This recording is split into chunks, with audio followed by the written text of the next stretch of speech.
Hi, I'm Dr. Jaban. Today we're going to be talking about mold and the binders we use to help patients feel better. So let's talk about this a little bit.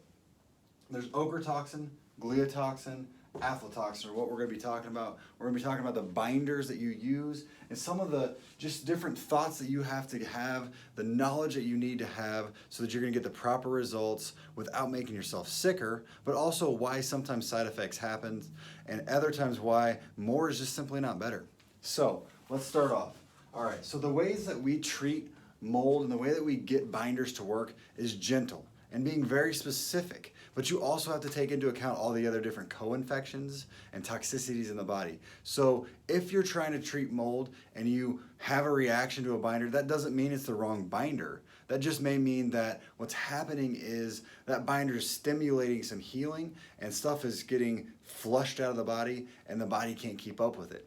It can be a reaction to the binder, it can be a reaction to the toxins that are just in your body. So you have to start to learn how to fish that information out and get to know it a little bit better. So start very slowly and be very specific with what you're going for. And if the symptoms don't match the symptoms that should be coming from that type of mycotoxin, maybe you have heavy metal shifting, maybe you're influencing some of the infections in your body. So that said, so more is not better. So many people think, well, if I take a little bit of binder, then what can happen is that's going to get a little bit going, but a whole lot of binder is going to make me get better quicker. And that is just not the truth. So many of my patients that are hypersensitive, that are dealing with mast cell, that are dealing with all of these other different diagnoses cannot handle a lot. And we're talking, if I want to give a full dose to one person, that might be, let's say 90 drops. I've had patients have to start with one drop. So start slow, start low, and build up.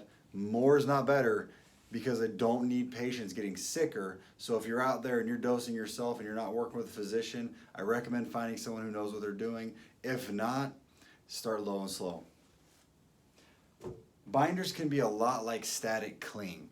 I know the word bind makes you think that you got something out there and you're grabbing hold of it, you're going to pull it all the way out of your body. That is just simply not how so many binders work. What's happening is it goes out there and it kind of just clings to it and it starts pulling it and then it gets part of the way out of the body, and if the body's overwhelmed or gets down to the liver, it drops off. Now this is circulating out in your system and your binder gets flushed out. So if you use a lot and your body can't handle that, your liver's not able to flush and your lymph gets backed up, then that's where these difficulties lie. So we've got to make sure that we're using the proper binders, strong enough binders, but also only the amount that your body can handle. Because remember, it's like that static cling. So not all binders are super strong and active. Now let's talk about mold toxicities with binders. Ochratoxin in research has shown that activated charcoals have worked the best for it. Now, not in the research, but out of seeing things in my clinic, there's a step up from activated charcoal, which is bioactive carbons, which is very similar, but they still have that bioavailability of energy because they haven't been burned out like those activated charcoals. So they grab hold of things, but it seems to bind stronger. And that research is yet to come out as far as lab data, but it's coming. Gliotoxins. So gliotoxins, they react best with N-acetylcysteine, bentonite clays, and Saccharomyces. So yes, if you're using those types of binders there, those are going to work best in the research data. And then as far as aflatoxin, it's activated charcoals. Again, anytime I see activated charcoal, honestly, or bentonite clay, I'm thinking bioactive carbon myself in my practice, although I do use these things from time to time just to supplement and to help a patient get through.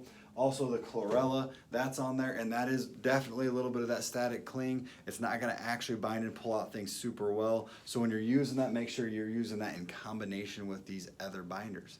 So just to recap some of the things that I've said today, more is not better. Starting slow and low, making sure that you have addressed drainage first, meaning that your lymph is not backed up, meaning that you go into the bathroom every single day, meaning that you have appropriately set up a movement pattern, so some sort of exercise program, and that doesn't mean going to the gym. That means just simply doing something like this, maybe even add a little bit of this with it, and a little bit of squatting like that, if you're mobile, which some of my patients aren't, to help you flush your lymph.